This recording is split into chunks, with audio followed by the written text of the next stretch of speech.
Tout groupe humain prend sa richesse dans la communication, l'entraide et la solidarité visant à un but commun, l'épanouissement de chacun dans le respect des différences. Et comme le déclarait haut et fort quelqu'un, les contes et légendes contiennent de la sagesse de l'Afrique. Ils sont le voile qui recouvre les secrets de la tradition.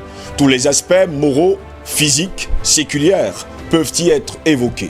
Le griot, le conteur, est souvent dépositaire d'un message qu'il faut écouter et comprendre. Madame, messieurs, bonjour. Très heureux de vous retrouver ce mardi 2 mars de l'an de grâce 2021 pour une nouvelle édition de DBS Matin. Comme à notre habitude, nous allons continuer à décrypter et surtout à analyser l'actualité et surtout les informations qui sont en cours dans le monde. Et d'ailleurs, le sujet qui va nous intéresser au cours de cette autre matinale dans le cadre du débat, pays pauvre, pays riche, qui définit la notion de richesse? L'Afrique est-elle pauvre? Que comprendre?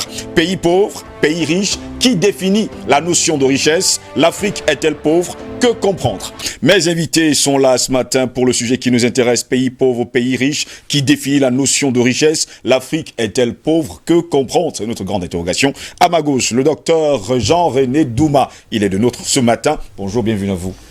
Bonjour, Monsieur Steve Ngoss. Merci encore de m'avoir donné l'opportunité de venir échanger. Vous avez beaucoup manqué depuis le début de l'année. Bon. Vous également. Voilà. Donc, j'en profite pour souhaiter bonne année à tous ceux qui ne m'ont pas vu. Depuis le début de l'année.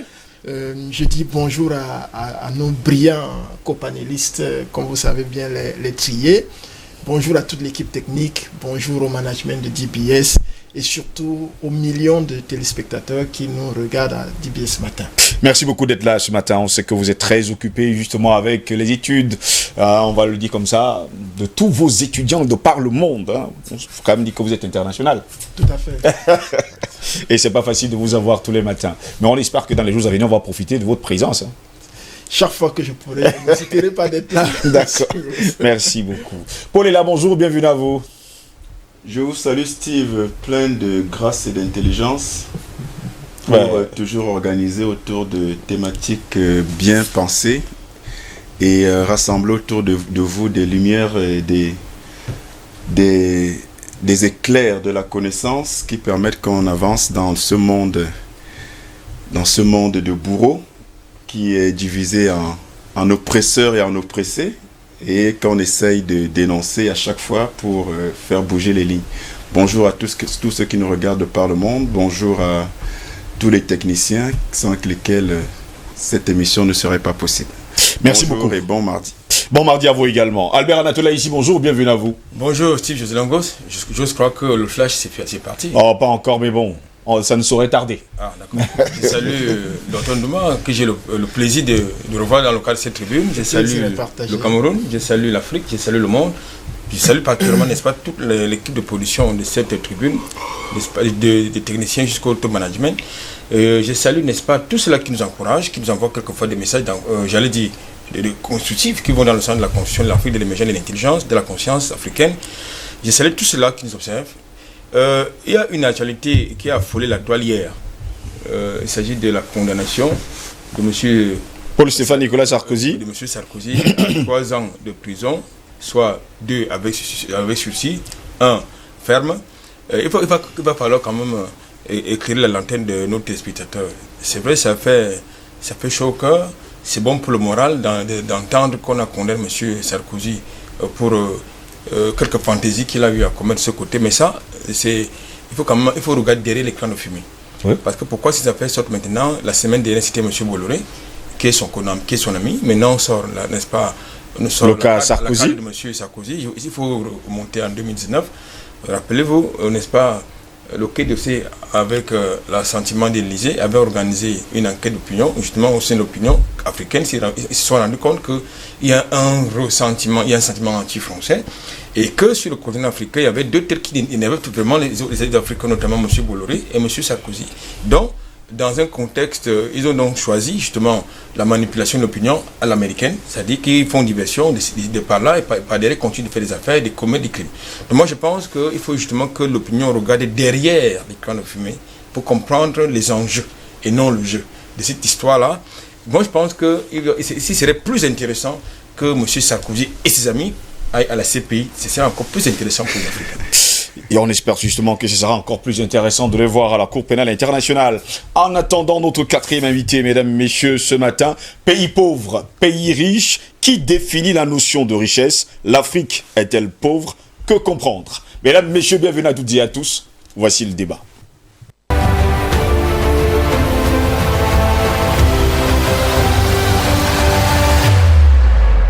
Ce matin, nous voulons savoir, parlant des pays pauvres, des pays riches, qui définit la notion de richesse? L'Afrique est-elle pauvre? Que comprendre? Vous-même qui êtes à la maison, sûrement vous vous êtes déjà posé cette grande question.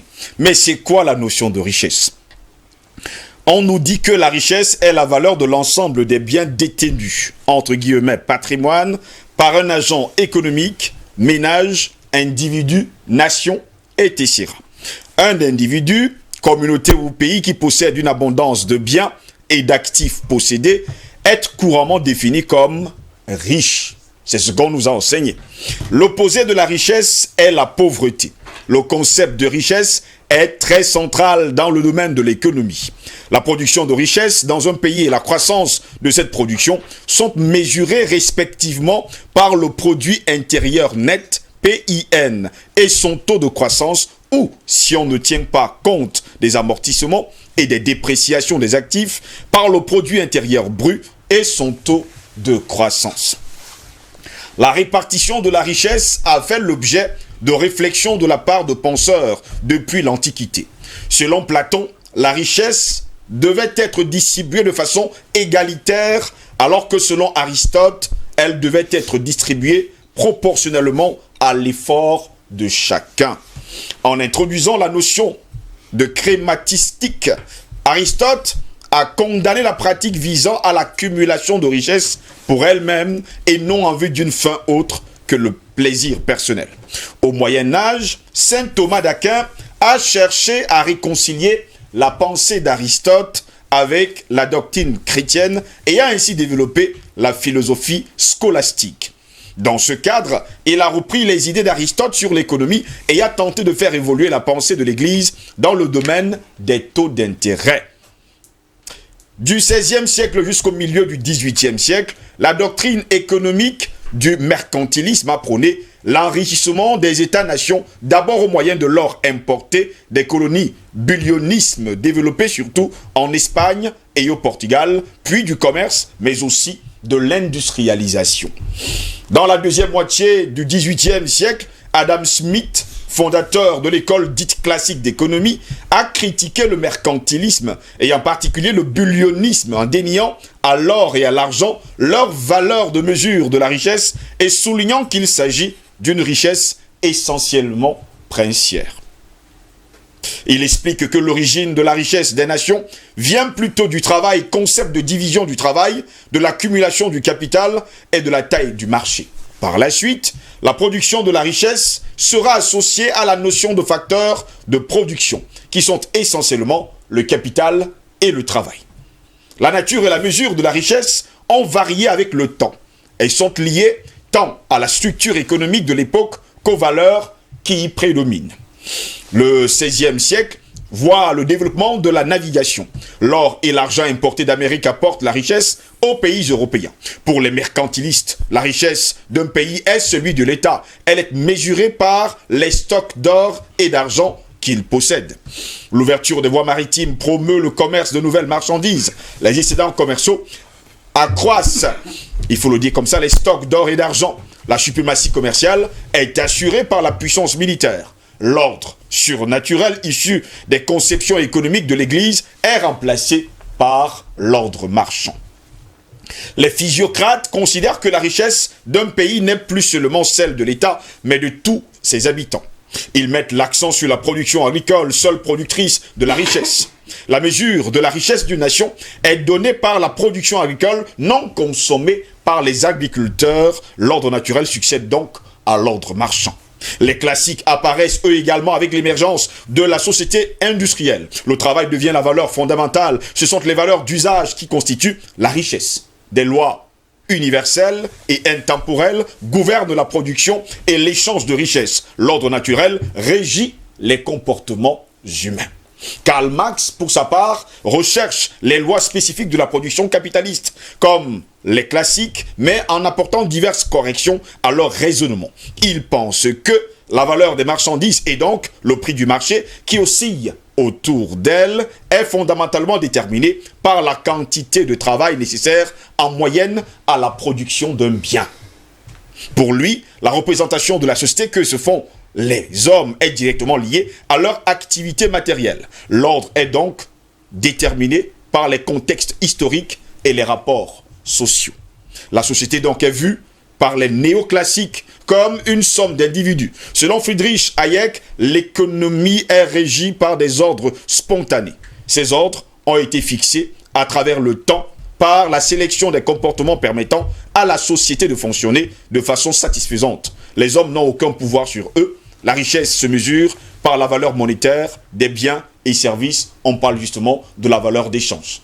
Tout ce baratin appris justement dans les écoles a poussé pour les autres, comme les institutionnalistes. Les institutions jouent donc un rôle central dans l'économie. Elles permettent un meilleur fonctionnement du système et déterminent les comportements des acteurs économiques. L'unité d'analyse n'est pas l'individu, mais le groupe social. L'utilité sociale doit être réintroduite dans l'analyse économique. La richesse d'une société s'évalue par ses valeurs sociales, déclareront également les institutionnalistes. En tout cas, c'est ce qu'ils ont appris dans les écoles. C'est ce qu'ils ont appris de tous ces experts. Et nous, pendant ce temps, on se pose la grande interrogation. Pays pauvre, pays riche, qui définit la notion de richesse? L'Afrique est-elle pauvre? Que comprendre? Voilà pourquoi nous nous interrogeons ce mardi matin. Le temps pour moi de dire bonjour au docteur Jean-Paul Mbelek qui vient de nous rejoindre. Il a pris le temps quand même de s'installer. Bonjour et bienvenue à vous. Bonjour Steve, bonjour à mes copanélistes, bonjour à tous les téléspectateurs de DBS matin et bonjour à l'équipe technique. Commençons justement avec vous, docteur Jean-Paul Mbelek, avec ce sujet qui nous intéresse ce matin, pays pauvre. Pays riche, on nous a dit ça. Il y a les uns qui sont riches, il y a les autres qui sont pauvres. Maintenant, on nous parle également de la notion de richesse. C'est quoi d'ailleurs un pays riche? Très bien. Alors déjà, le titre est déjà parlant, et ton introduction aussi. La notion de richesse. Tous les auteurs que tu as cités, je n'ai pas entendu un Africain, même pas un Asiatique. Je n'ai entendu que des Européens, des Occidentaux, oui. C'est même Karl Marx. Donc ça veut dire qu'en fait, déjà de ton point de vue, la notion de richesse... C'est ce qu'il dit, c'est ce que je dis. Non, je savais, tu as fini par dire baratin. Bon, enfin, dans ce baratin-là, la notion de richesse... C'est ce qu'il dit, c'est pas moi qui l'ai dit. Oui, mais dans ce baratin, la notion de richesse, si on devait y réfléchir, c'est sur la base de ce qu'en pensent les Occidentaux. Oui. Or, les Occidentaux sont des béotiens. Oui. Et au pire, certains sont des crétois. Maintenant, je vais expliquer. Allons-y, on vous suit. Il y a deux types d'ignorants. Non, pas d'ignorants. Il y a deux types de menteurs. Je vous corrige. Il y a deux types de menteurs. Ceux qui mentent par ignorance sont les béotiens. Et ceux qui mentent par mauvaise foi, c'est les crétois. Donc, chez les Occidentaux, souvent, c'est des béotiens et parfois des crétois. Il s'agit dire quoi? C'est qu'avant même qu'on parle de tout ça, quelqu'un a déjà réfléchi à ça. Des gens ont déjà pratiqué tout cela, des millénaires avant même qu'une peau blanche apparaisse sur cette planète. Je parle de l'Égypte ancienne. Parce que c'est l'Égypte ancienne qui invente la notion de mesure. Vous savez bien que les mathématiques ne sont pas nées en Égypte, et encore moins hors d'Afrique. Oui. Les mathématiques sont nées en République démocratique du Congo pour situer l'état dans lequel on est. Qu'on nomme aujourd'hui. Oui. Voilà. Et nous connaissons tous le village de Ishango. On sait ce qu'il en est. Très bien. Alors, une fois qu'on quitte Ishango, on remonte le cours du Nil, on finit par arriver en Égypte. Ishango, c'est 25 000 ans les attestations des mathématiques là-bas. Il y a 25 000 ans, dont 23 000 ans avant Jésus-Christ. Ère chrétienne. Très bien. Quand on arrive en Égypte, disons, on va dire environ 10 à 15 000 ans plus tard, les Égyptiens inventent quelque chose de nouveau. Pas les mathématiques. C'est la notion de mesure. Mesure.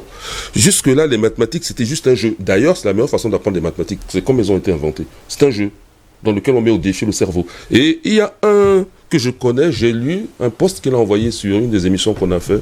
Il s'appelle, je vais taire son nom, mais il se reconnaîtra. Mathématicien qui a fait son doctorat à l'université Paris 6.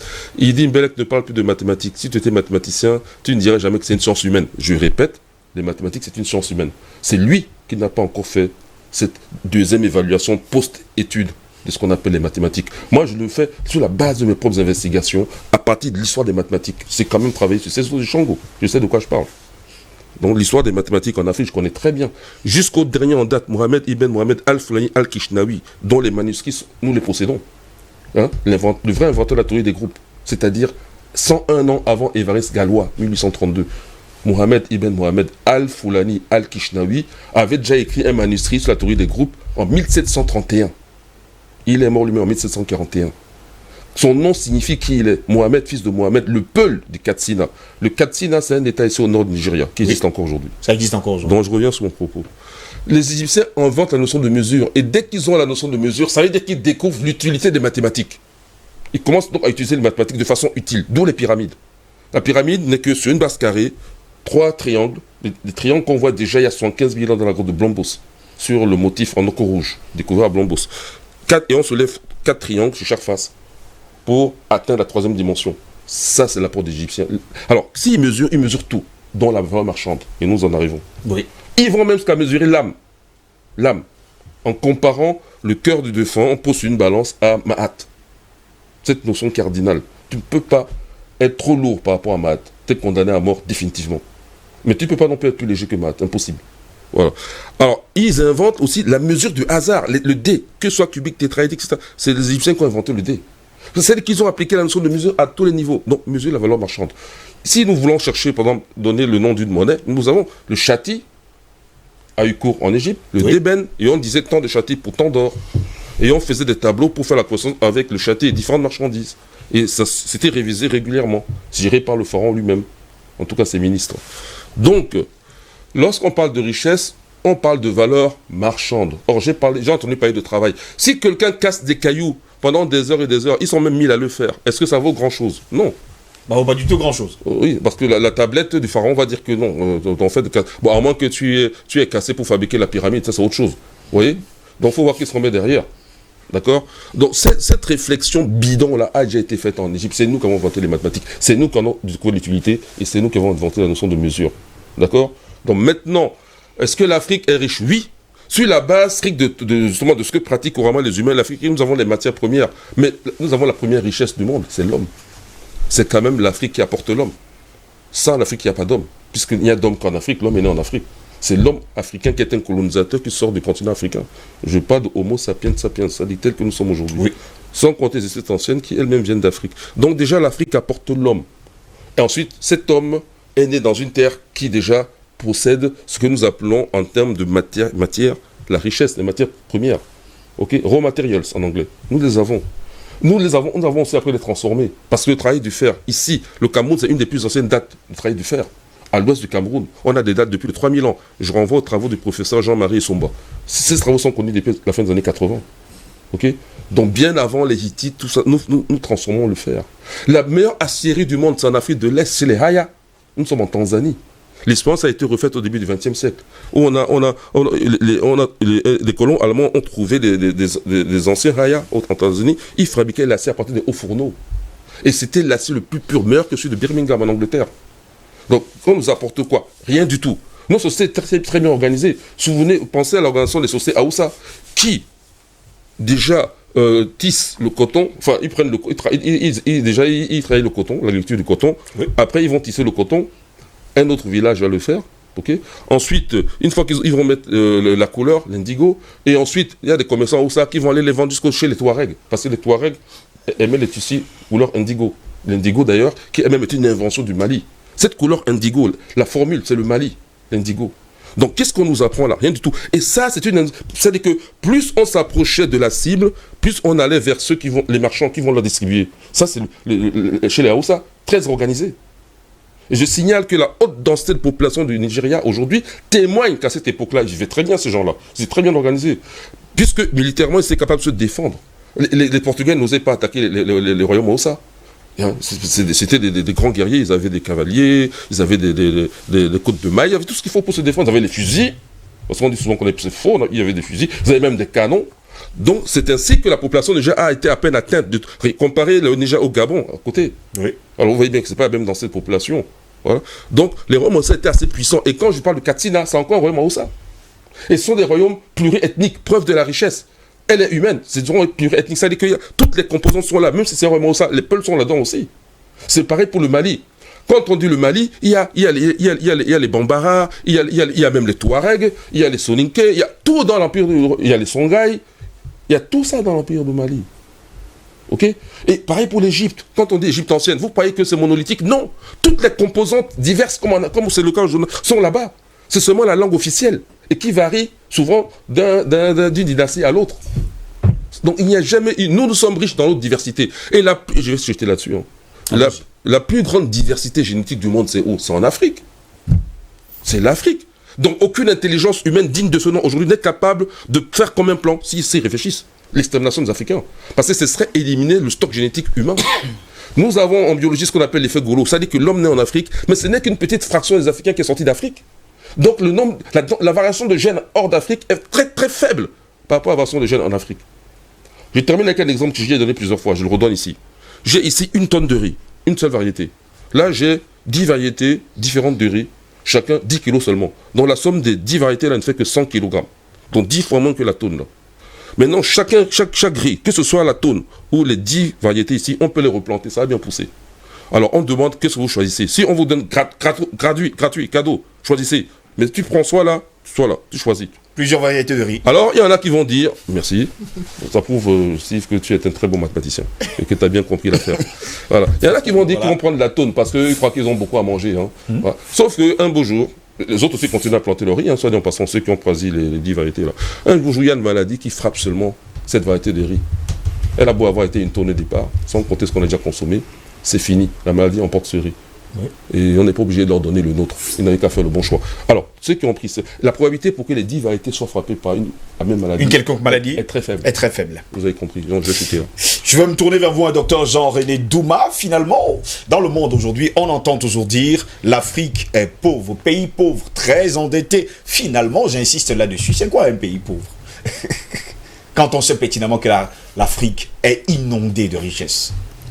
Steve, après un brillant développement du professeur Mbelek, il n'est pas évident de prendre la parole. Alors, d'après ton propos, oui. On retient d'abord que aujourd'hui, quand on parle de richesse ou de pauvreté, selon eux, oui, selon eux, bien, pas pour nous. Hein. Il s'agit du PIB. Il s'agit du taux de croissance. Oui. Et parfois, on évoque aussi l'IDH, c'est-à-dire l'indice de développement humain. Mais il est clair que les bases sont faussées à l'avance. Le professeur l'a bien démontré. Mais un pays, c'est quoi? Avant de revenir au niveau des pays africains. Un pays, c'est d'abord des frontières géographiques bien délimitées. Un pays, c'est un peuple qui s'identifie à cet espace bien délimité. Oui. Et donc, qui, évidemment, fondamentalement, a une culture, avec un certain nombre de choses qui caractérisent le peuple en question. Un pays, c'est également des institutions qui ont donc pour rôle, à mon avis, de protéger ces frontières qui sont terrestres, marines, aériennes, mais surtout de protéger les citoyens qui sont dans cet espace-là contre éventuellement des attaques externes. Un pays, c'est quoi d'autre? C'est effectivement les richesses ou on va dire quoi? Les pauvretés du sous-sol. C'est donc son sous-sol, c'est tout ce qui est au niveau du primaire, comme disent les économistes, d'accord? C'est effectivement la capacité de transformation de tout ce qui est dans le sous-sol, n'est-ce pas? Et tout ce qui est produit sur le sol aussi, parce qu'il n'y a pas que dans le sous-sol. Du sous-sol. Oui. C'est effectivement la capacité à générer dans le secteur secondaire les services appropriés pour pouvoir accompagner, n'est-ce pas, l'industrie. Et enfin, et je dis souvent, y compris à mes étudiants, que le secteur quaternaire est le premier et le dernier. C'est-à-dire le secteur dit de la recherche, oui, de l'innovation. Parce que si vous ne faites pas des recherches liées au primaire, au secondaire ou au tertiaire, vous n'allez pas vous développer. Donc, lorsque je l'ai dit, ça doit être pris en compte dans les indicateurs qui doivent permettre de qualifier un pays de riche ou de pauvre. Mais nous constatons tous que ni le PIB, ni le taux de croissance, ni l'IDH pris à part ne sauraient prendre en compte ce que je viens de dire. Alors, est-ce que l'Afrique est pauvre? C'est la question que vous vous posez. L'Afrique est extrêmement riche. Parce que nous n'allons pas revenir sur tout ce que nous avons dans le sous-sol, tout ce que nous avons comme valeur, richesse humaine. Le professeur l'a relevé encore, la diversité humaine avec tout ce que cela constitue. La diversité culturelle et tout ce qui va avec. La diversité culturelle, oui. Même si en passant on nous fait croire qu'il y a une maladie qui ne tient pas compte de tout ça et qui est universelle, mais nous avons déjà classé ce débat pratiquement.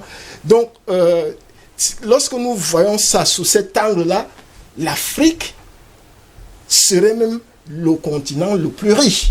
Je dis serait parce que je n'ai pas une comparaison formelle entre les différents continents, mais au moins l'Afrique, vu sous cet angle, est plus riche que l'Occident.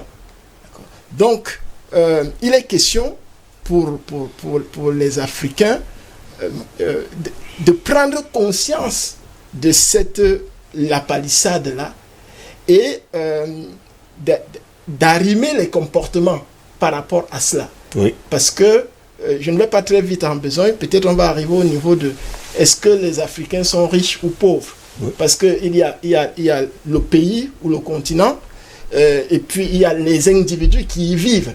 Parce que même certains pays dits riches ont beaucoup de pauvres, d'individus pauvres. Oui. Donc il est question pour les Africains de prendre conscience de ce qu'ils sont sur une richesse naturelle qu'il faut simplement exploiter progressivement et faire en sorte que chacun qui s'y trouve, et même ceux qui viennent résider dans cet espace-là, puissent trouver du bonheur.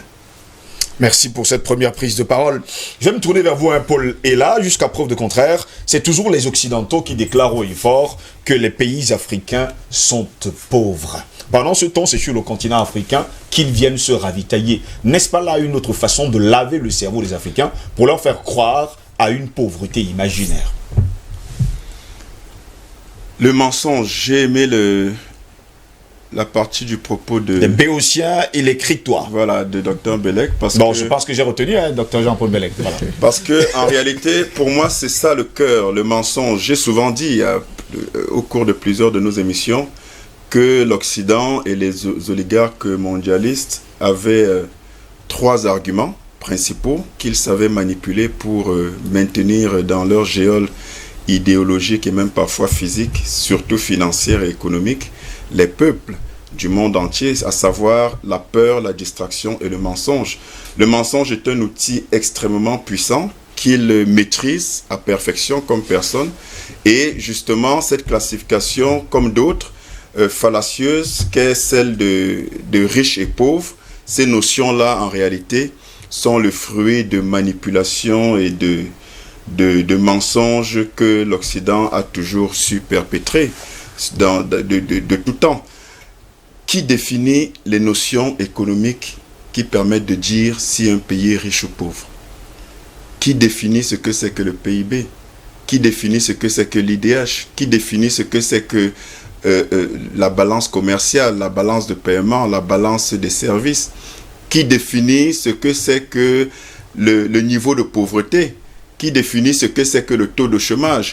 Qui définit les interactions et les interprétations de toutes ces notions?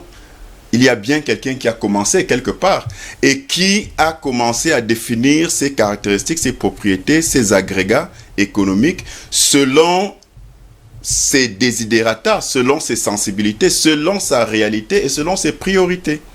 Et je vous rappelle donc que le PIB, la notion de PIB, qui est une notion capitaliste, qui tire sa source dans la notion d'accumulation du capital, qui est une notion qui est née au XVIIIe siècle avec Thomas Robert Malthus, qui lui-même s'inspirait d'Adam Smith dans son fameux ouvrage La richesse des nations. Et Thomas Robert Malthus, dans son ouvrage Essai sur la population, sur la démographie, ils se sont retrouvés, ces deux, principalement, dans une obsession de catastrophisme démographique. C'est-à-dire que pour eux, la dénatalisation, la dénatalité la démographie, en tout cas le contrôle de la quantité en termes de population et donc des naissances était devenu obsessionnel au point où ils ont rapproché la richesse, en tout cas par la création de richesse au niveau du taux de croissance économique, au taux de croissance des natalités, en tout cas au taux de croissance démographique. Et ils ont conclu, notamment Thomas Robert Malthus, qu'il était impossible de considérer une régulation naturelle quand on se retrouve dans une situation où le taux de croissance démographique dépasse le taux de croissance économique, et donc il fallait trouver toutes sortes de méthodes pour freiner l'évolution démographique, de telle sorte que la richesse des nations soit assurée et donc que la pauvreté soit combattue. Mais c'est une démarche, une pseudo-science qui a été battue en brèche par de véritables économistes qui ont bien montré que le problème, ce n'était pas le nombre de personnes ni le taux de croissance démographique, mais c'était la capacité de production. Et plus vous avez du monde, plus vous avez des gens qui sont capables, plus vous avez une force de travail qui est donc susceptible de générer des richesses. Et donc, c'est une théorie assez puérile d'un point de vue scientifique. Et la Chine est un très bon exemple. L'Afrique également est un très bon exemple en termes de population. Sauf que l'Afrique n'a pas sa liberté de création économique sous le prisme de ce que l'Occident a défini comme les principaux agrégats économiques qui permettent de mesurer la richesse ou la pauvreté d'un pays. Quand on nous parle de taux de pauvreté, on nous dit que ceux qui sont pauvres, c'est ceux qui vivent avec moins de $2 par jour, moins $1,90 par jour. Par jour, oui. C'est la Banque mondiale qui le définit. Il le définit sur la base de quoi? Ça veut dire quoi? Ça ne veut absolument rien dire.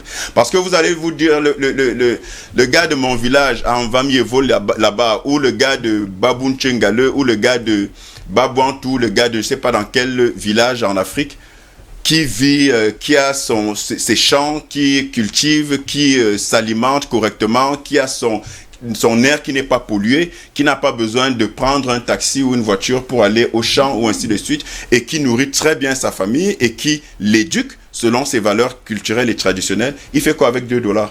Vous allez mesurer sa richesse ou sa pauvreté avec $1 ou $2 par jour. C'est n'importe quoi. C'est tout simplement un avilissement des mentalités par l'imposition d'un schéma qui n'est propre qu'à des égoïsmes qui ont été construits depuis au moins 7 siècles aujourd'hui.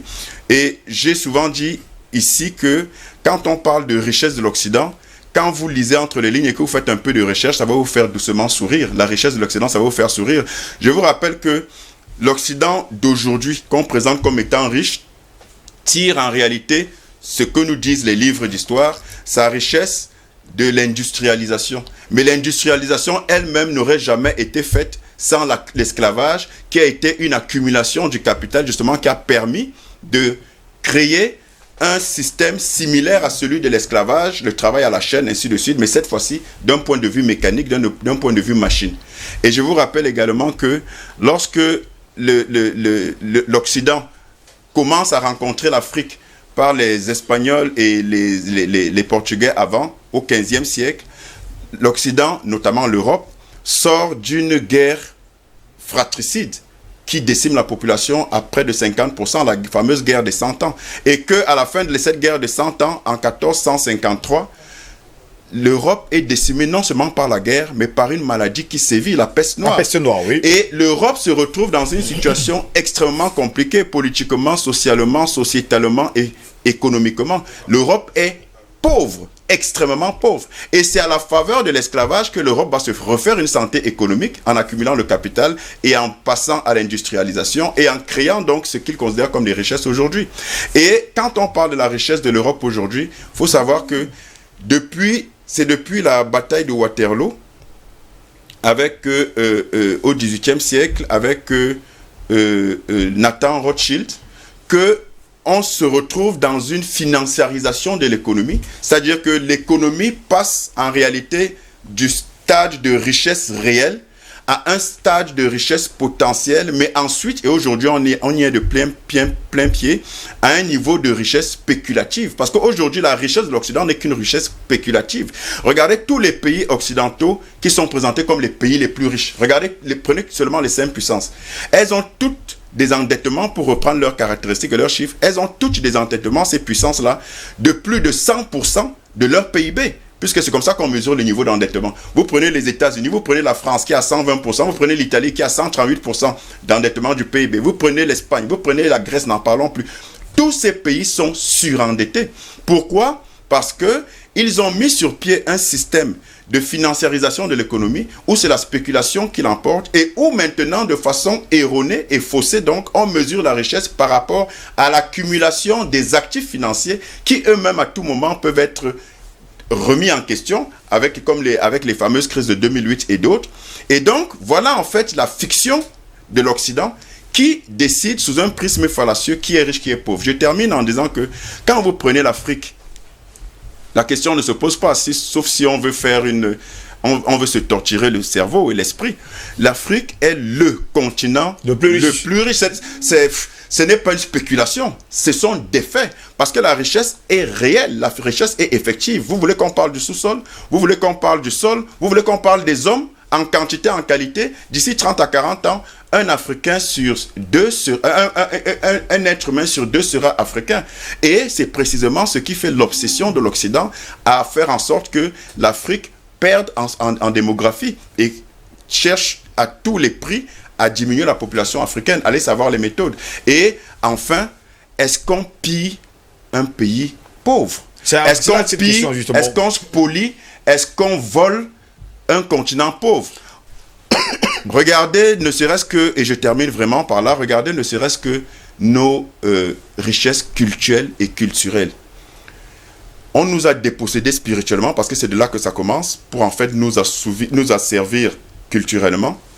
On nous a dépossédés culturellement en pillant tous nos biens culturels et cultuels, en nous faisant croire que c'était des biens maléfiques, que c'était des objets maléfiques. On a appelé nos objets des fétiches, et pour eux, leurs objets, c'est de l'art. Mais on est surpris que ceux qui nous ont dépossédés comme quoi c'était maléfique et qu'ils voulaient nous délivrer. Ça leur rapporte de l'argent tous les jours. Pour qu'on ait une place au ciel. Tous ces objets se retrouvent par centaines de milliers dans leurs musées. Et on s'est payé 12 € depuis des décennies par personne pour visiter ces musées dans toute l'Europe, dans tout l'Occident.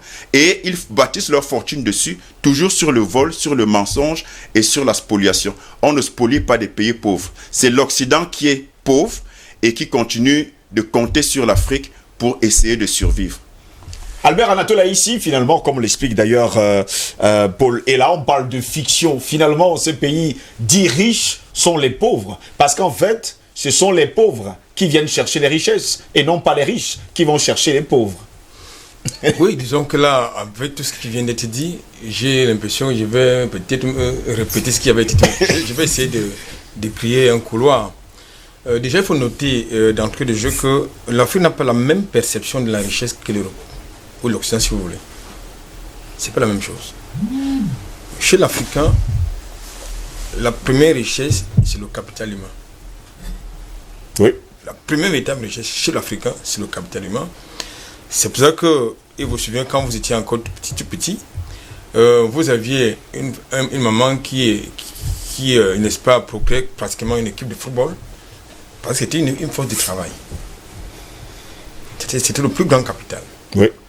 Et en Afrique, lorsque un patriarche décède, on ne va pas vous demander combien de maisons est-ce qu'il a laissé.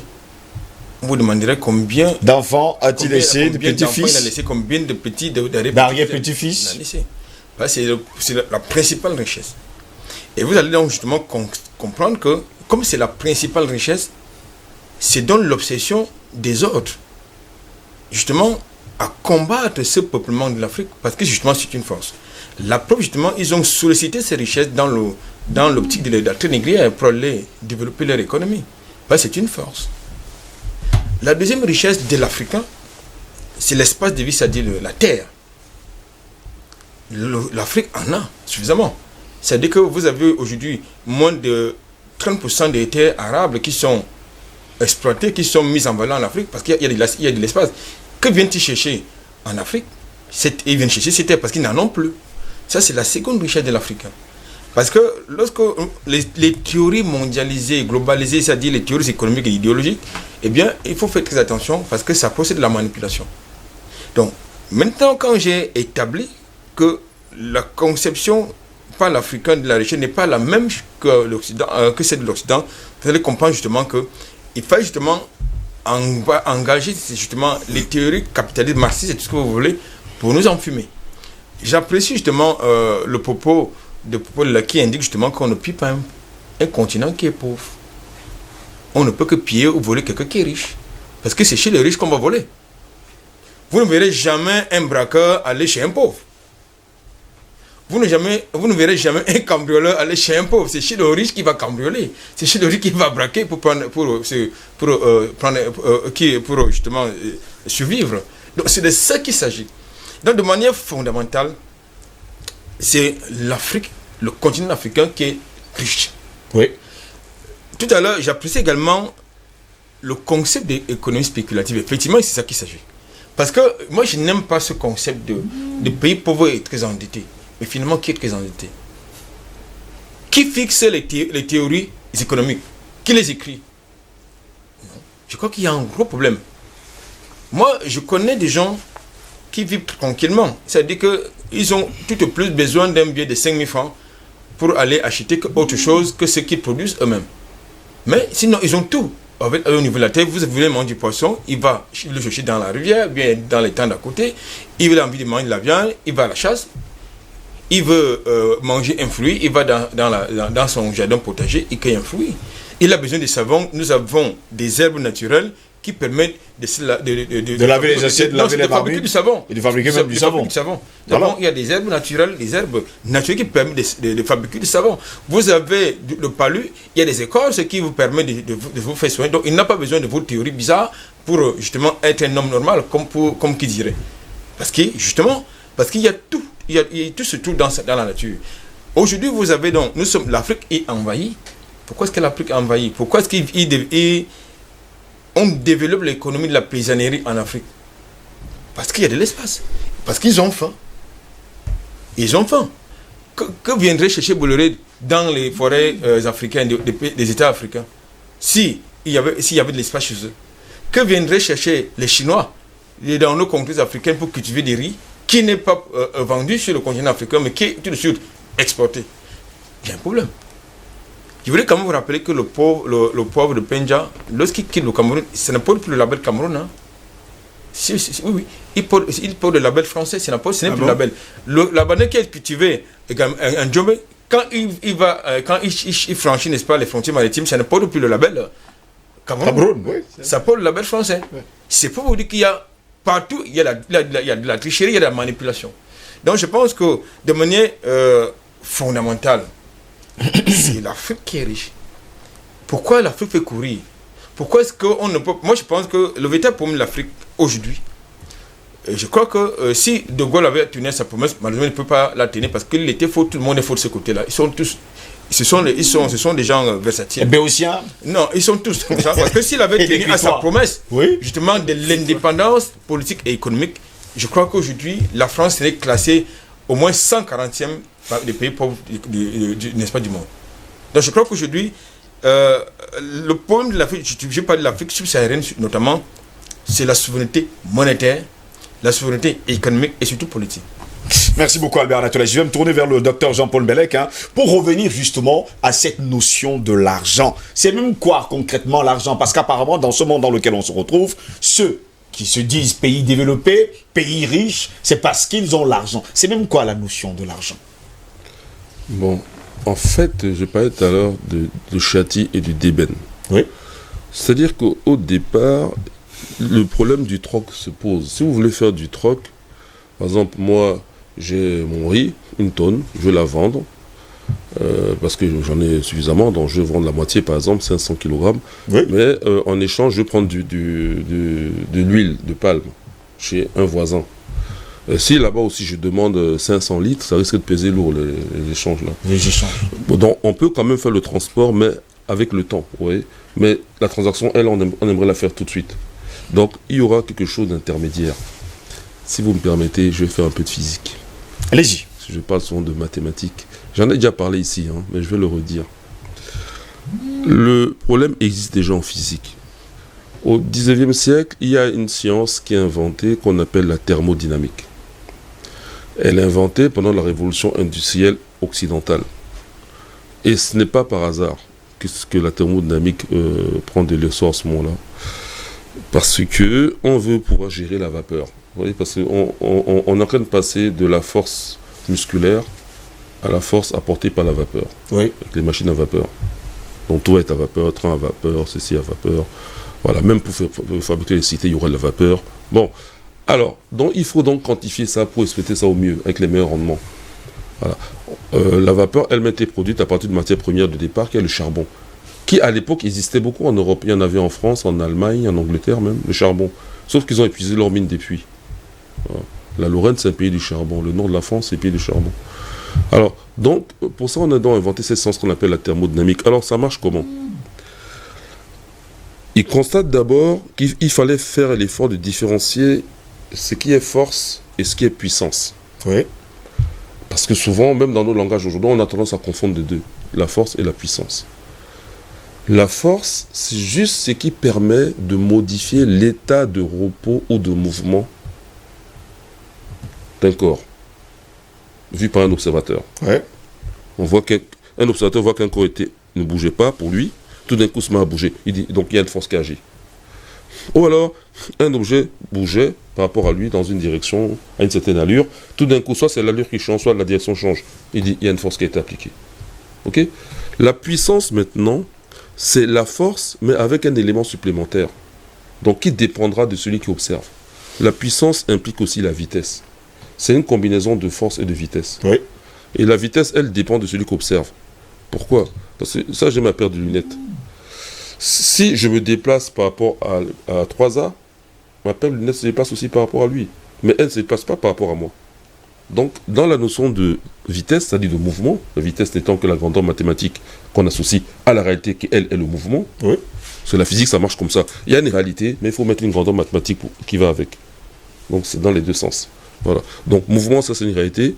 La vitesse, ça, c'est la grandeur mathématique qui va avec. Elle a une unité. Alors, donc, la notion de vitesse ou de mouvement, c'est relatif. Quand on dit relatif, c'est-à-dire qu'il faut toujours dire par rapport à. Oui. Vous voyez ? Voilà. Contrairement à la force qui est un absolu.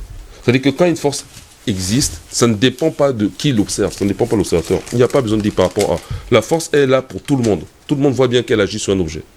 Ce n'est pas le cas de mouvement. Donc la puissance est une combinaison de deux choses, force et mouvement. Je commence à aller un peu au cœur de mon développement. Une fois qu'on a la puissance, il y a un autre paramètre à rajouter. C'est le temps qui passe. En fait, le mot correct en français, c'est durée. La durée. Bon. Ou alors vous dites le temps qui passe. Ok ?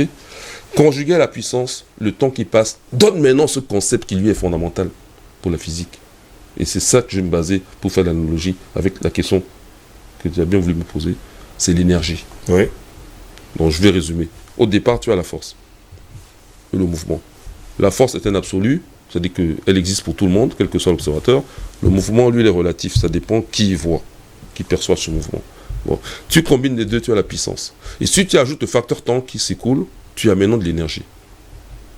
D'accord ? Oui. Maintenant, voilà. Donc, comme ça, les concepts sont clairs. Et ça a mis des siècles, hein. En tout cas pour les Occidentaux. Là, je suis en train de raconter leur version de l'histoire pour que ce soit clair. Parce que moi, je suis prêt à parier que dès les origines, pour nous, nos ancêtres égyptiens, en tout cas, c'était très clair déjà. Mais bon, comme on a leur version, c'est ce qu'on a appris à l'école, j'essaie de mettre ça au clair. Ça fait donc force, puissance, énergie. C'est l'énergie qui nous intéresse maintenant. On finit par se rendre compte, avec cette outil de la thermodynamique et de la machine à vapeur, qu'il y a différentes formes d'énergie. Parce que quand je ne fais que qualifier. Quand je produis de l'électricité, je parlerai d'énergie électrique. Si c'est de la chaleur, je parlerai d'énergie thermique. Si ça vient du noyau atomique, je parle d'énergie nucléaire. Si ça vient du soleil, l'énergie solaire. Je ne fais que qualifier. Et pourquoi ? Parce qu'on se rend compte d'une chose, c'est que toutes les énergies sont transformables les unes dans les autres. Oui. On ne fait que passer d'une forme à une autre forme.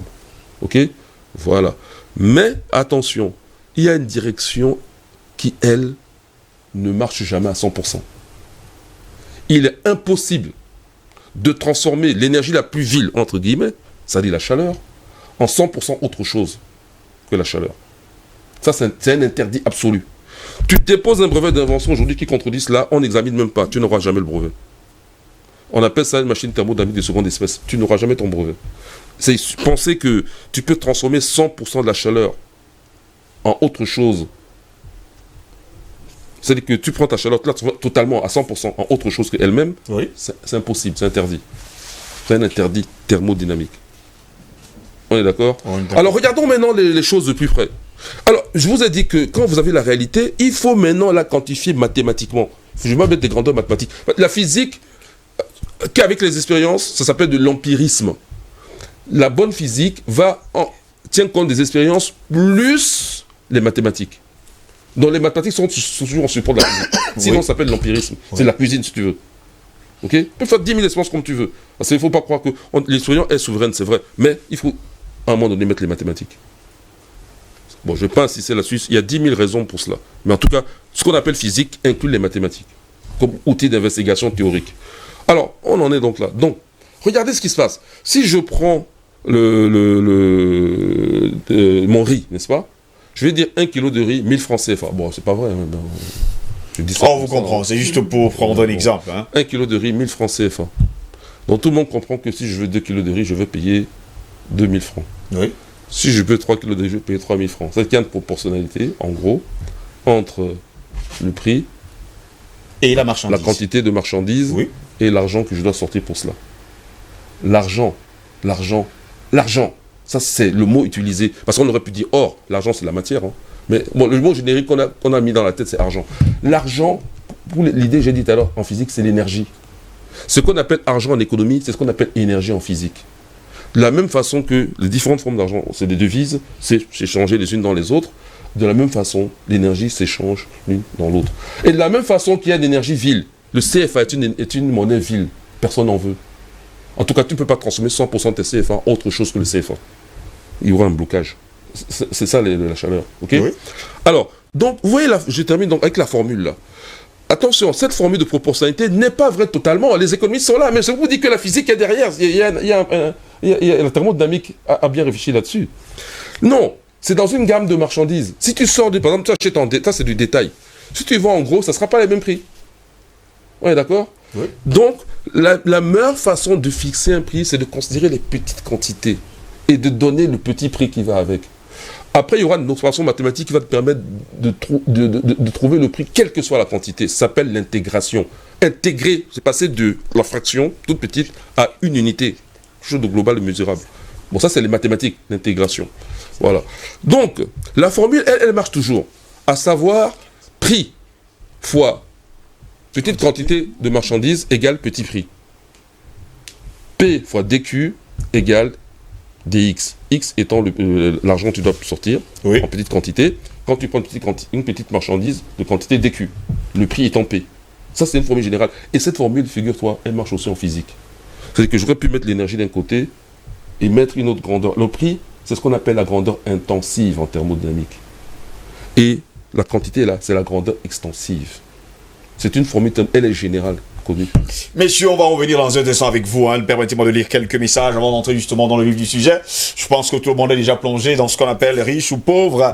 Mais le sujet qui nous intéresse, pays pauvre, pays riche, qui définit la notion de richesse. L'Afrique est-elle pauvre? Que comprendre? Et c'est justement ce que nous voulons comprendre au cours de cette matinée du 2 mars 2021. Bonjour Didier ce matin, bonjour le panel. La richesse appartient aux capitalistes qui sont des Occidentaux. C'est un fait, l'Afrique, par contre, est pauvre malgré ses multiples matières premières, minière et aussi sa matière grise. La richesse sera la capacité à transformer les matières premières sur sol africain, de créer un nouveau type d'Africain panafricaniste.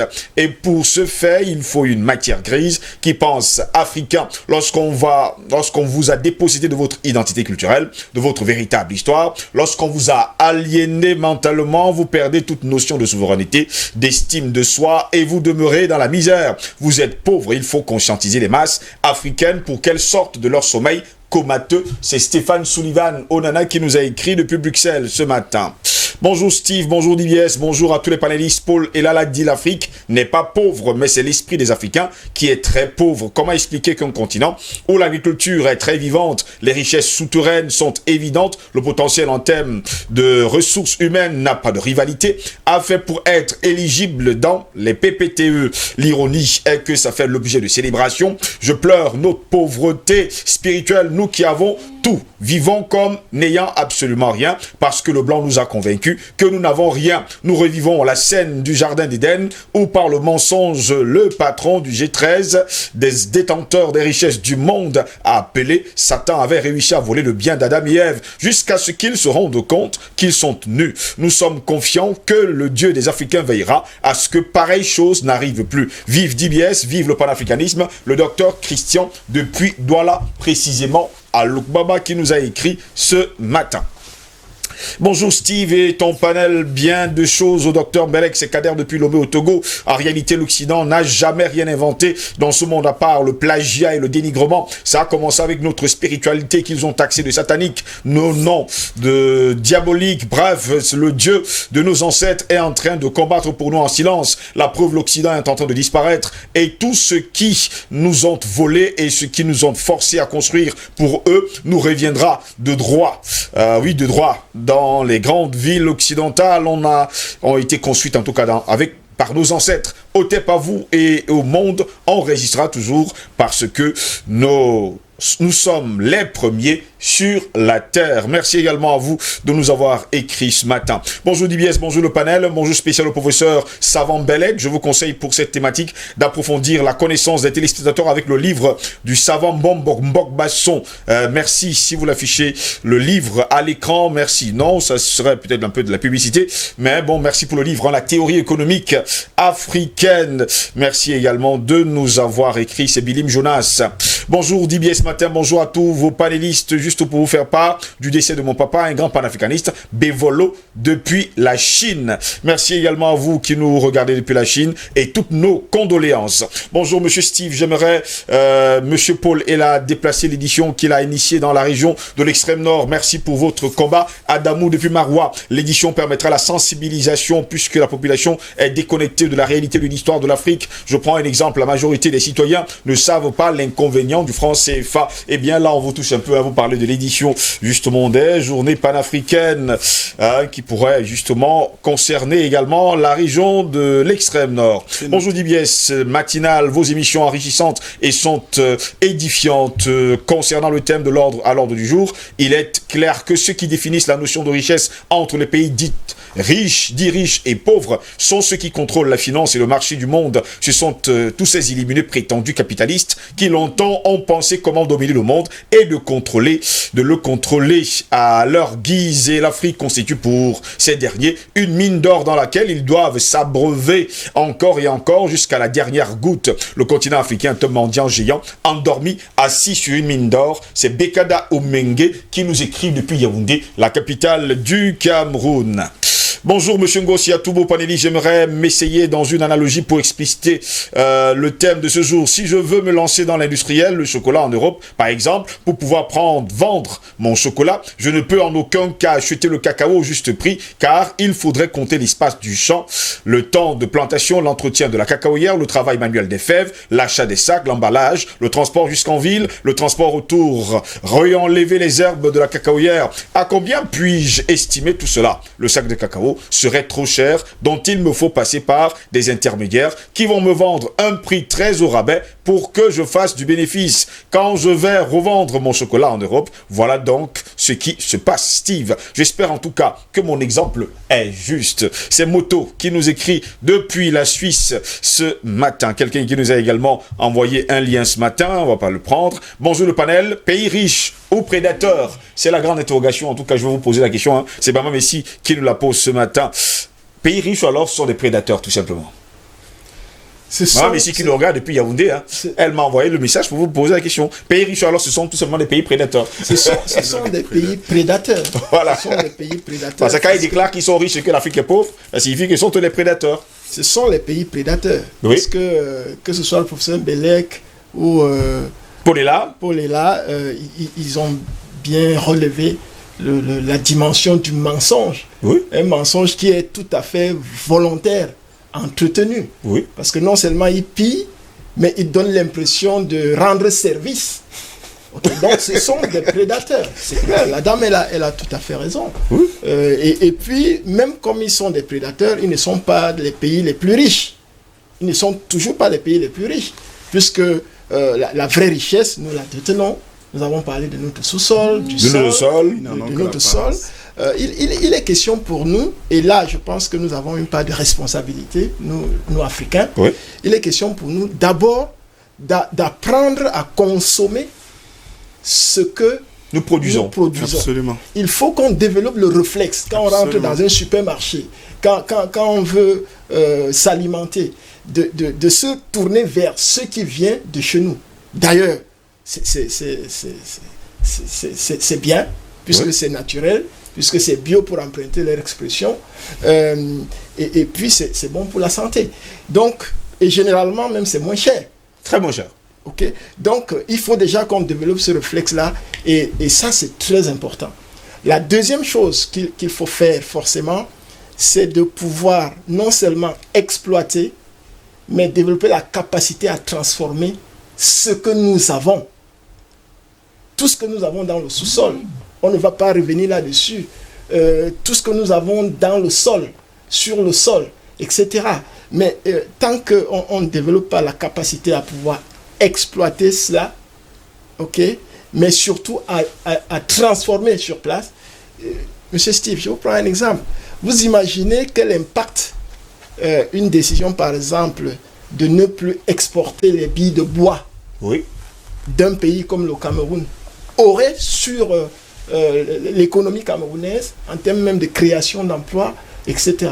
La seule décision de transformer, peut-être d'exporter après la deuxième transformation, au moins, créerait de centaines de milliers d'emplois. Et je sais de quoi je parle. Il y a eu des études là-dessus, etc., qui prouvent cela. Mais il faut déjà qu'on y arrive. Qu'on y arrive. Parce que l'exemple que je prends, quand on voit tous les jours le balai des grumiers, avec tout le désastre que ça cause dans des coins qui sont riches en ces billes de bois là, mais c'est déplorable. C'est déplorable. Donc, ça c'est une façon de créer des emplois automatiquement. Et l'autre aspect, c'est que nous parlons des avantages comparatifs. Il n'y a pas un pays qui soit parfait en tout point de vue, qui soit fort en tout point de vue. Il y a des forces, il y a des faiblesses. Donc chaque pays doit s'appuyer sur ses forces en échange, n'est-ce pas, avec les autres pays. Donc, en termes d'avantages comparatifs, si on veut m'expliquer que nous n'avons pas la technologie, nous n'avons pas l'infrastructure qu'il faut, c'est des histoires. Parce qu'à partir du moment où nous ne pouvons apporter de la matière première à transformer sur place, ceux qui ont la capacité, l'infrastructure à les transformer sur place, viendront avec cette infrastructure, cette capacité-là, et pourront éventuellement procéder à un transfert de technologie. Donc, il est question de transformer sur place pour créer de la valeur ajoutée, consommer suffisamment afin de pouvoir créer un marché externe, c'est-à-dire exporter.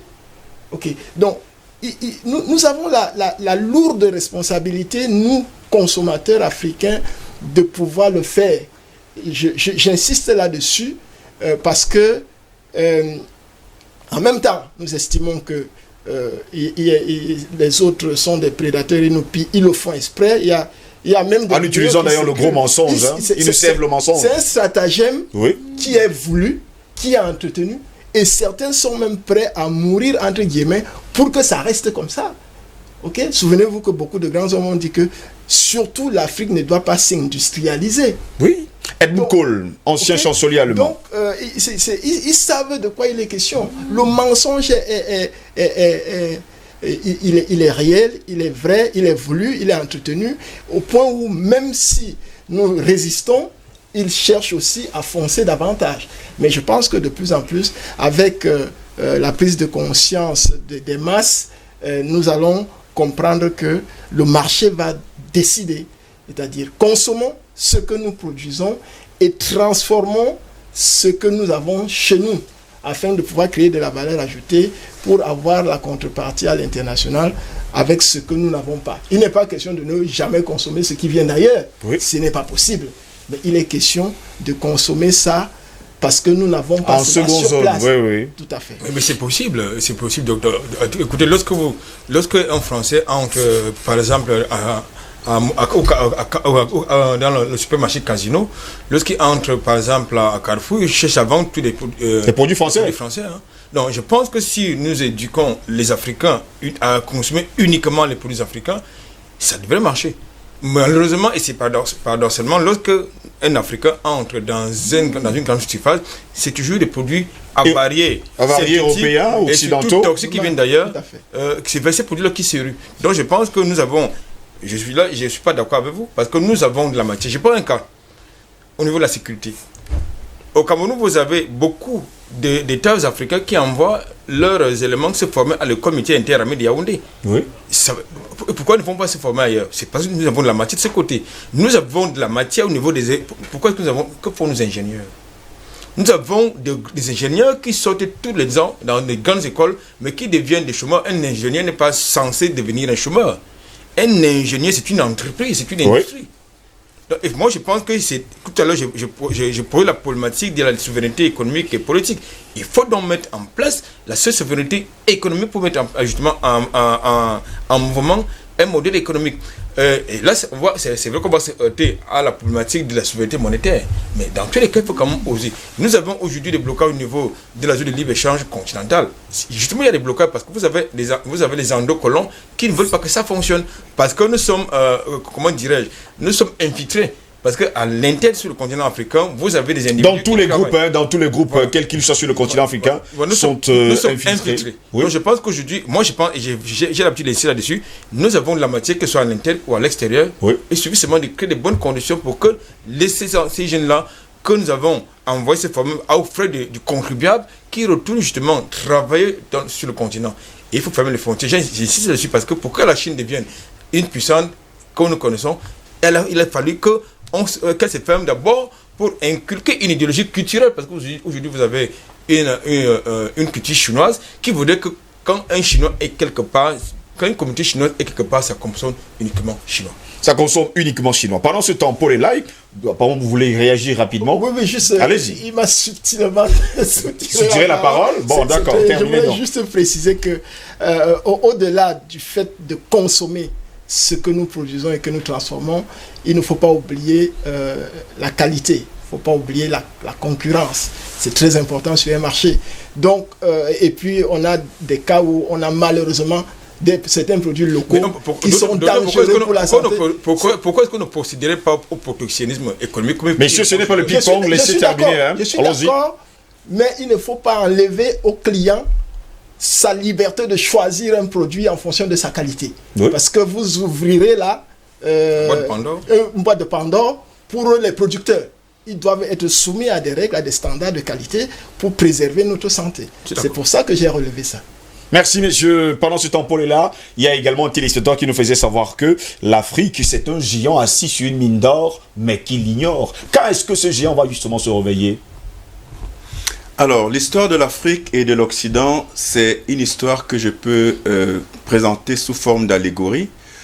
À savoir, d'un côté, vous avez donc deux personnages. Je vais présenter un personnage A, personnage B. Pour faire plus simple, personnage A, c'est l'Afrique, personnage O, c'est l'Occident. Et donc, vous avez le personnage A qui a toutes les richesses du monde, qui est extrêmement riche. Et le personnage O qui réussit à endormir par tous les subterfuges possibles, donc lui seul a le secret, le personnage A. Et en endormissant le personnage A de façon subtile, il lui pique toutes ses richesses, en tout cas une bonne partie.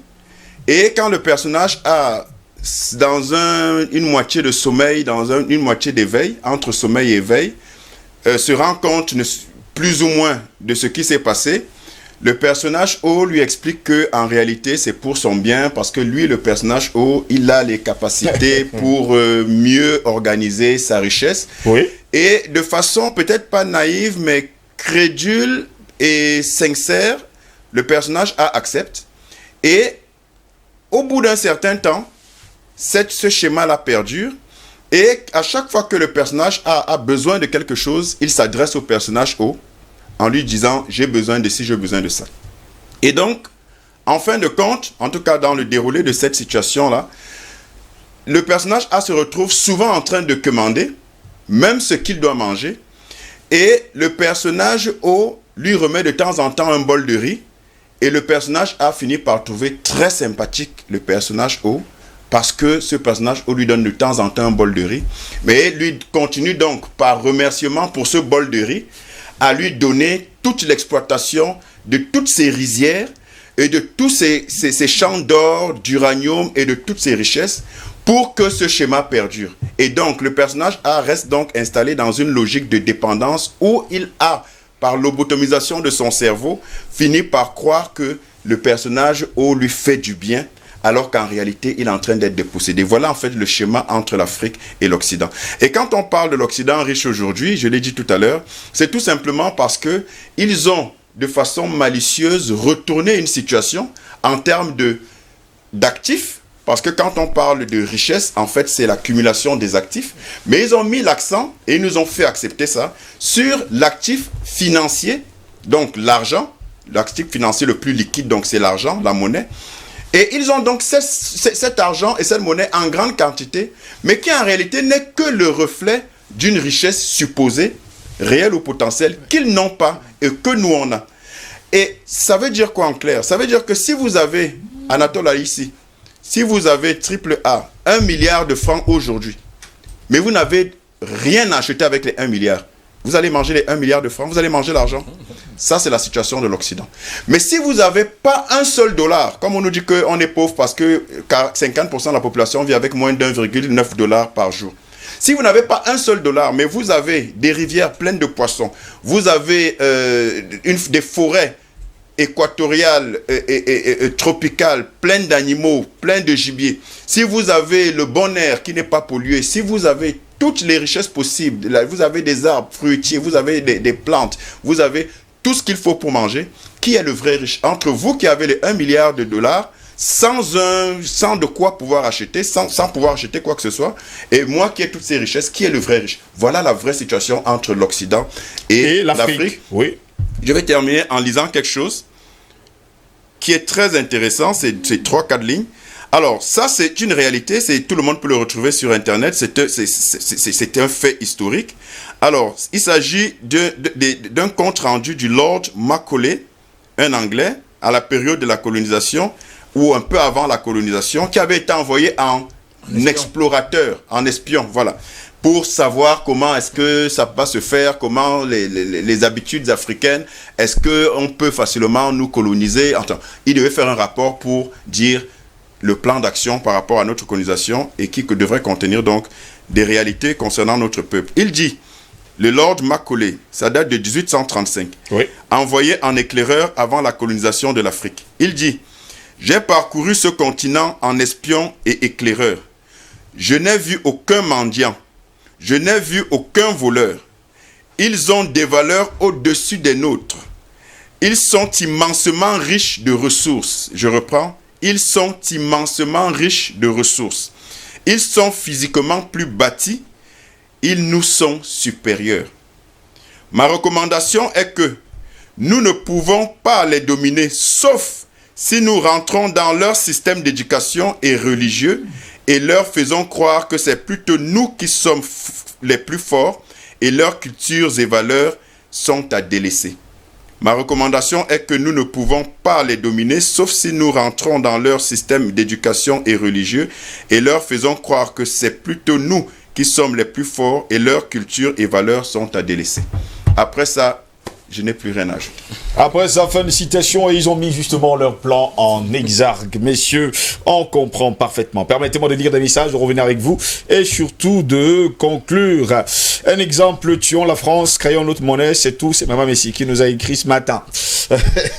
Salut DBS, si l'Afrique est pauvre alors qui est riche, pourquoi les pays riches s'intéressent autant à l'Afrique qui est pauvre? Est-ce qu'un continent pauvre peut être l'avenir des riches? C'est Amiral depuis Lomé au Togo qui nous a écrit ce matin.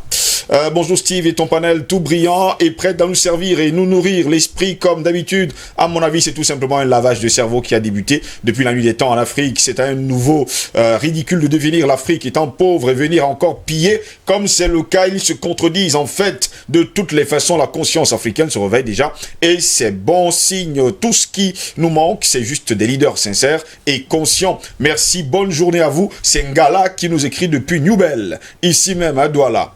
Bonjour DBS TV, très bonne émission et très bon thème. Je pense que l'Afrique est un continent très riche qui ne tardera pas à décoller et à renaître de sa blessure infligée par ces voleurs d'Occident grâce à ces fils qui s'initient de plus en plus dans l'entrepreneuriat et la construction de l'esprit panafricain. Abdel Razak depuis Bamenda, votre fidèle téléspectateur. Merci à vous Abdel Razak depuis Bamenda ce matin. Steve Ngo, c'est son panel, bonjour. Il y a une photo qui circule dans les réseaux sociaux où un camion des Nations Unies s'est renversé avec pour contenu des sacs de cobalt. Monsieur Otou, Aïfoulana Yaoundé, j'espère justement avoir cette vidéo, Monsieur Otou, Aïfoulana Yaoundé. Bonjour le panel, surtout à Monsieur Mbelek. C'est ça la connaissance, je suis un fan des maths. C'est Odin de Yaoundé qui nous écrit ce matin. Bonjour Steve, c'est Edmond Agbv.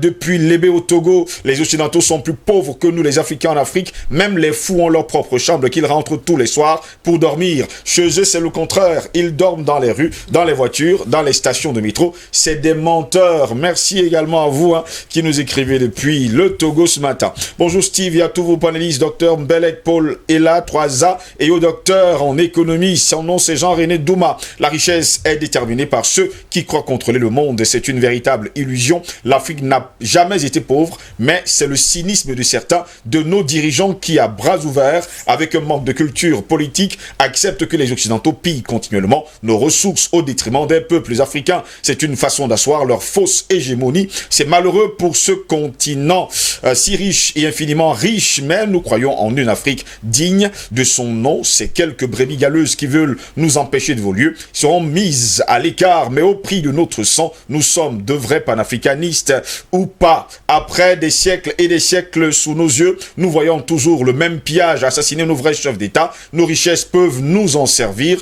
et on n'aura plus besoin de tendre la main à ces bandits internationaux. Non, c'est l'Europe qui est extrêmement pauvre. En leur coupant les vannes qui viennent de l'Afrique, nous verrons donc qui viendra vers l'autre. On peut donc comprendre toute la pertinence des propos de Fatou Diomé. L'Afrique n'est pas pauvre, on l'appauvrit. L'Afrique n'a pas besoin d'aide, elle a besoin de respect. Bonne journée à vous, c'est Franck Olivier qui nous a écrit ce matin depuis la capitale économique Douala.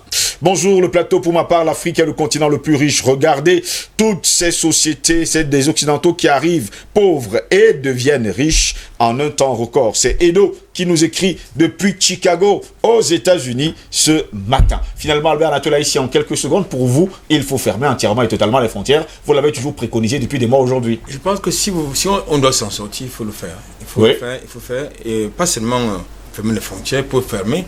Et il faut véritablement éduquer, former, parce que nous avons ce problème. J'ai assisté à une causerie hier avec un aîné, et justement parce qu'il me disait que la plupart des gens qui vont vers lui, c'est pour demander, c'est pour poser des problèmes d'emploi, des problèmes de dépendance. Il a fait comprendre, non, il faut retourner à la terre. Pour justement, parce que l'Europe s'est construite sur... C'est l'agriculture qui fait la force de l'Europe, oui, qui lui a permis justement de devenir ce pays industrialisé. Donc il faut donc qu'on puisse être capable de pouvoir respecter les trois piliers de l'économie, c'est-à-dire le tertiaire, le secondaire, le primaire. Donc c'est important. Après avoir fermé dans les frontières, il va donc falloir d'abord se mettre à l'école d'éducation politique, parce que ça pose un problème. Aujourd'hui, même si vous vous asseyez dans un amphithéâtre comme le docteur Nouma a l'habitude de le faire, vous aurez les étudiants qui ont des opinions divergentes sur une problématique précise. Donc il va donc falloir éduquer, n'est-ce pas, cette masse critique-là, et la former. Et comme j'ai indiqué tantôt, les ingénieurs, c'est pas fait pour rester à la maison.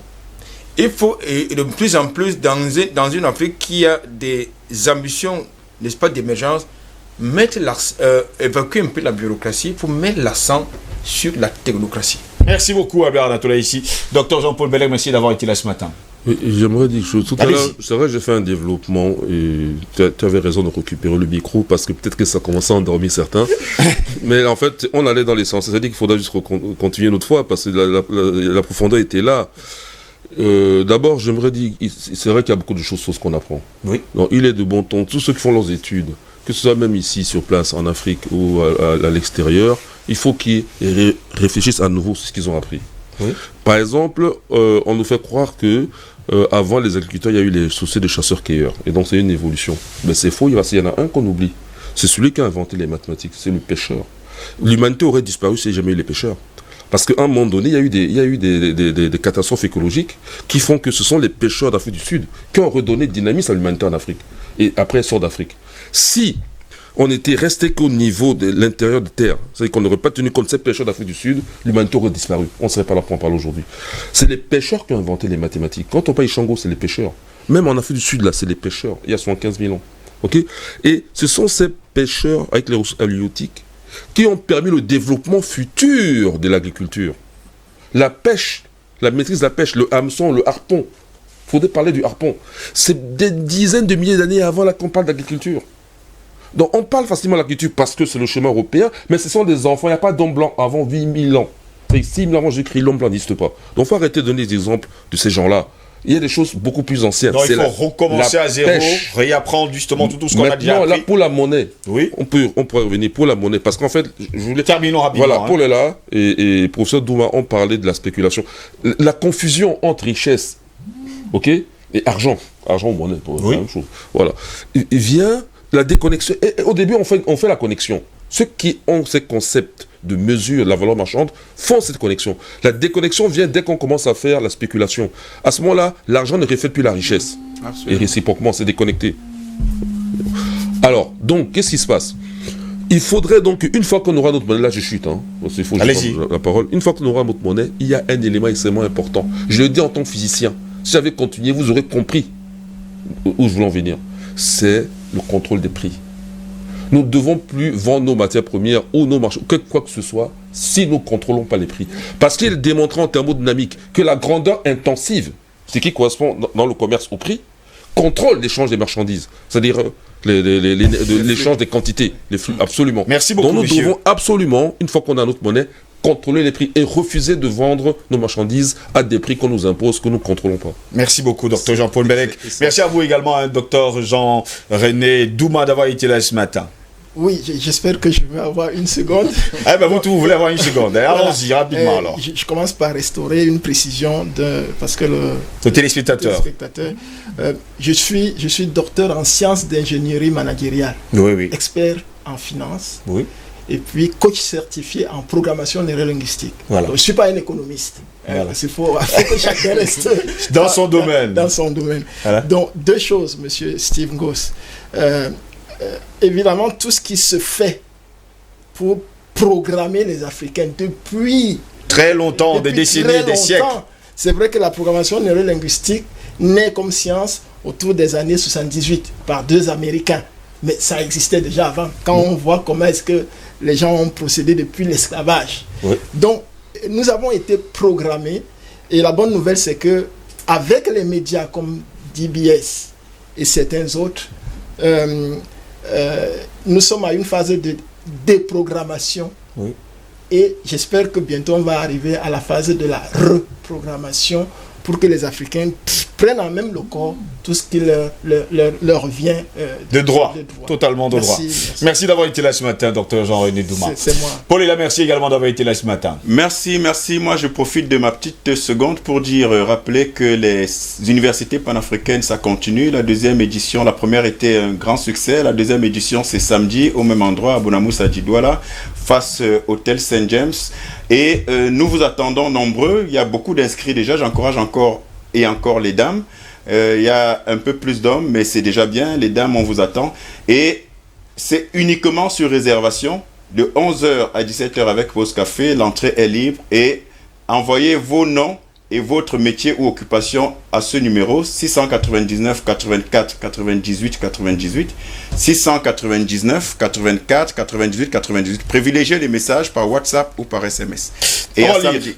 Merci beaucoup à ce midi, messieurs. Bonjour DBS Matin, bonjour Monsieur Ngo, juste pour vous encourager pour tous vos efforts et la contribution de l'éveil du continent africain. Heureuse de vous revoir, professeur Mbelek. C'est épouse Nguesse depuis Douala. Il vous dit que c'est mon ami. Oui, fidèle. Bon, c'est mon ami, épouse Nguesse qui nous a écrit ce matin. Messieurs, merci d'avoir été là ce matin également de ce mardi 2 mars 2021. Merci à toute la direction technique, merci à la réalisation. Merci à tous ceux qui étaient à la technique au cours de cette matinale. Mesdames, messieurs, c'est ici que s'achève cette autre édition de DBS Matin. Au plaisir de vous retrouver demain pour une nouvelle édition. Restez sur notre chaîne. L'information y est en continu. On va également souhaiter prompt rétablissement au président Banda Kani qui va nous rejoindre dans les jours à venir. Prompt rétablissement à lui et surtout tous nos hommages à toute sa famille. Bonne journée à vous et à demain.